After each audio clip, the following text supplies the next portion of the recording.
Johann says, thank you all for the resources available to us all. One question. What is the difference in using a long-term, 1 year or more, long leap call instead of the underlying stock position in the married put strategy? All right, we've covered this before. We'll cover it again. We're going to cover our thoughts on it now. They don't have to be your thoughts, Johann, but this is why we advocate doing the married put structure as opposed to the leap call, what some consider a parity trade. I mean, look at it. We're talking about buying the stock and buying the put to control risk on a large capital investment to 4 to 8%. It takes advantage of the 3 core principles of radioactive trading, which is really the 3 core principles of any options trading. Forcing an ideal size trade, what we call the fist. The at the money bell curve, where we want to, of course, buy on the outside wings. We're paying into lower time premium. We want to sell here into the higher time premium, the at the money bell curve. And, of course, the time decay curve. Buying the same straight call, Johann, far out in time, hey, that's going to satisfy the at the money bell curve. You're going to be buying an out of the money call. We're going to talk about the difference between an out of the money and in the money call in this comparison too, Johann. Just bear with me. And the time decay curve, because you're buying the same put I am, a year out in time, 150, 180 days comparatively. This is where things get tricky. Even if you're disciplined, forcing an ideal size trade. And that position we just looked at, 100 shares of that is a $12,000 investment. Actually, it was more like a $13,000 investment when I got into it for the price of the put. And you can say, why not save the $13,000? Could have just bought the call, that same call you initially bought, that September 130 call, for example, for just the time value price that's out of the money. Isn't it the same risk-reward profile? It's the same risk-reward graph, and we never argue that. They look exactly the same. The monetary risk for one contract versus 100 shares is exactly the same. But unless you're disciplined, you are not forcing an ideal size trade, because remember, you can lose 100% of what you invested into the position of the long call trade. And that's where things start to get tricky, because the trader needs to be disciplined. But let's talk a little bit more about that with some, of course, naturally, views and other observations. Let's go into just the search to start. Actually, let's take Annette. Let's have a little fun. Let's go to our backtest tool. This is our, wrong link, our backtest tool. As a trial member, I have about 14 days, which I think is all I need. Ooh, might need a little bit more. I'm sorry, no, I have about 2 months of backtesting, so you can see how the search results work. Now, I'm not sure if Annette would have come up in the search results for the married put on January 23rd or 24th. I'm just going to check. Let's do a Smart History Excel. Let's use the radioactive default for January 24th or 25th, right after it was coming out of that movement. I want to try the 25th, I think. And we're just going to use the default. It had just moved above the 20-day moving average and 50-day moving average. I believe it was still in the preferred lists, and it did have the risk I wanted if I used the September put, because that's why I rolled to it. But I'm not sure if I'm going to see it. And the only reason why I'm trying to choose Annette, by the way, is because I know what it's done, and it's moved up significantly. So it's not in the first 15 results. That's okay. Some of these stocks have moved up as well. I think Ernie's actually in the BOX one, and he got into it around this time. Had a customer today that was in Hyatt, if I'm not mistaken, or were they in Hilton? Analyzing a married put position, I forget. Oh, and Ernie's also in the ELF position, but that was from a couple weeks before. All right, so rather than that, let's just do it by the search by symbol. Let's go to the 25th, when it was breaking above, had that positive MACD, and it was moving back above the 20-day moving average. And I want to choose September expiration for Annette. Sorry, folks. Now I'm going to try to target the 130 if it comes up, and it does. So with the stock at 121.54, the 125 was close. At midpoint, it was only about 7.6, 7.8%. But I'm sorry, this is when I rolled down the put, actually, when it had dropped to 121.54. That's right, I'm at the low. Okay, my apologies, Johann. I'll get on track here. But this one probably would have matched more of my risk tolerance. We're 7% in the money. Delta of 0.49, gamma, relatively reasonable. But buying the stock at 121.54, now it's starting to break out, have that MACD positive crossover, just moved above the 20-day moving average, probably above the 50-day moving average after that decline. We're at a risk of 6.3%. I like it. Okay, that's what I want to see. So let me jot this down here. This is the I'm just jotting down the prices, Johann. 121.54, 130 SEP. We'll use the midpoint at 1685. And as a fair comparison, don't worry, we're going to use the call as well. Now, let's go to the option chain. January 25th, 2023, September expiration, 130 strike. Put was at 1685 and is 9 points, 815 in the money. So the true time value or monetary at risk is about 874. The midpoint of the call is 1215. This has an odd call to put skew,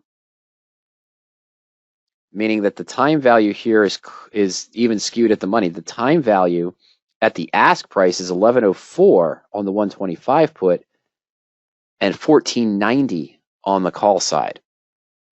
You don't often see this type of a big skew. Maybe this wasn't the best example, but this one did have a skew. So that right away answers one of the questions. But normally, you typically don't see that.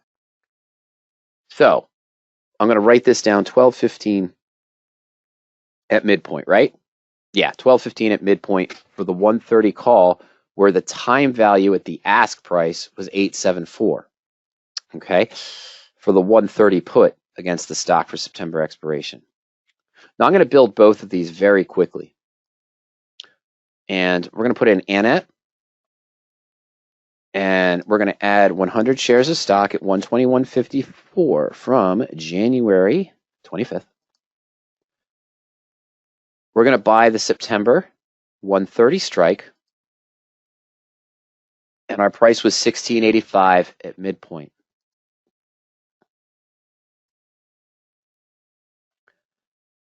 And so we know what the risk was. At midpoint, it was that 6.1%. The ask midpoint was a little bit higher, 6.5, 6.6, or 7.2 time value. But the risk, against the married put. But we're putting in $13,839 for 100 shares in one put. I get it. It's expensive. It's capital intensive. We're owning the stock to control risk to single digits on the investment. Maximum risk is $839 monetarily. Very quickly, let's add this to the portfolio. And we'll just call it MP and call comparison.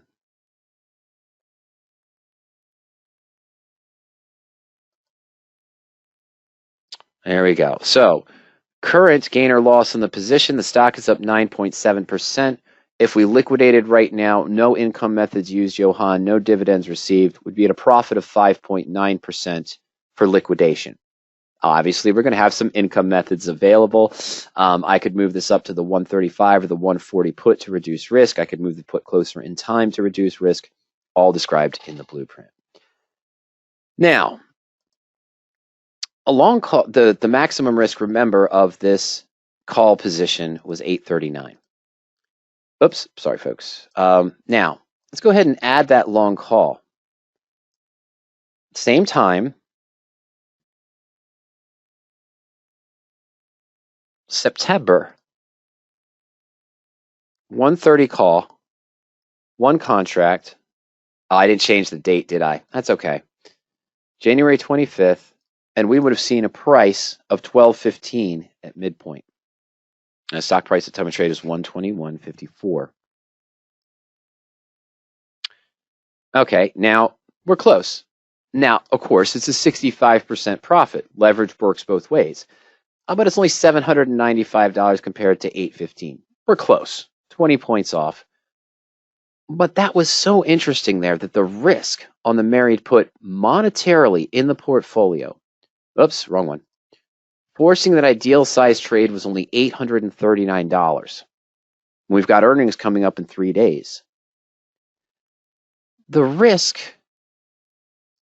oh, sorry, folks. Let me just close these out before I keep doing that to you. The monetary risk on our long call, even though it's got a 65% profit right now, it's got a profit of $795 against an investment of $1215, but I am risking $1,215 for 100% on the position. Now, earnings are coming up. Let's say the stock falls 10% or 13 points back down to 120. The day after earnings on the 14th. Oh, there we go, 14th. All right, so, okay. I got to adjust this. Current implied volatility is 0.41. I know this stock well, so I know this is going to drop down to about 0.29 or so. We're going to have an implied volatility flux. Remind me to do that on the other one. Even though it's far out in time, after the earnings, the implied volatility might go up, but eventually this is going to drop because the event is over. And it's probably closer to 0.32, I think. But I'm going to put in 0.32 instead of that 0.41. Okay, that's what I was expecting to see. So now, if the stock fell 10%, 13 points, back down to 120, we'd expect the loss of $311. Put would be worth $900. Effectively, we're down about 25. Let's call it 25%. It's probably 28%, but we're going to call it 25% decline on our investment into the position. Now, if the stock falls to 120, same time frame, on the 14th after earnings. And I'm even going to adjust the put IV as well, back down to 0.32. Not 0.432, 0.32. I lost about the same, $291. On an investment total of $13,839. So that loss of $291, $300. Yeah, it's not half, but it's not quite, it's over a third, but it's not quite half. But again, that would only put me at a loss of 2.5% or 3% of what I invested. And you're going to say, well, Mike, you're just comparing this, you're comparing apples to oranges. Exactly. Okay. I knew I had a controlled risk up front because of the margin that I put in. I forced myself into an ideal size trade on the position. I have a risk of only $839 in the absolute worst case scenario, or 6.1% of what I invested. I take a 6% loss on the trade. What do I need to get back to break even? Just a gain of 6.5%. And we're not taking that. We're taking a loss of $291 off of that total investment we were talking about. $13,839. So percentage-wise, that's only a 2% loss on the position, 2.1%, which means I probably only need a 2.2, 2.3% gain to get back to break even on the position. And of course, adjustments can be made on both of them. The long call, we're down 30%. I'm sorry, 28%. Sorry, 25 to 28% on the position. You have a 25% loss, you need a 33% gain to get back to break even on what you have left. That's the lie of leverage, the martingale, gambler's ruin. You get a 33% loss on a leverage trade, you need a 50% gain to get back to break even. Even if, let me get the number again, 839. Even if these were closer to what you'd call a parity, Johann. And I know we're not a year out in time, but we have to compare sort of apples to apples. If I use the same put strike that we're looking at as comparison, and even if this was only 840, the time value of the out of the money call when the stock was at 121.54 equal to the time value of my put option for that percentage risk, aren't we at the same position? You're risking 840 on your one contract of Annette compared to my 839 on the married put that cost me $13,839. Yeah, to get into. You've only put in $839. Now, let's say we both had $50,000 to put into various trades to match for our strategies, Johann.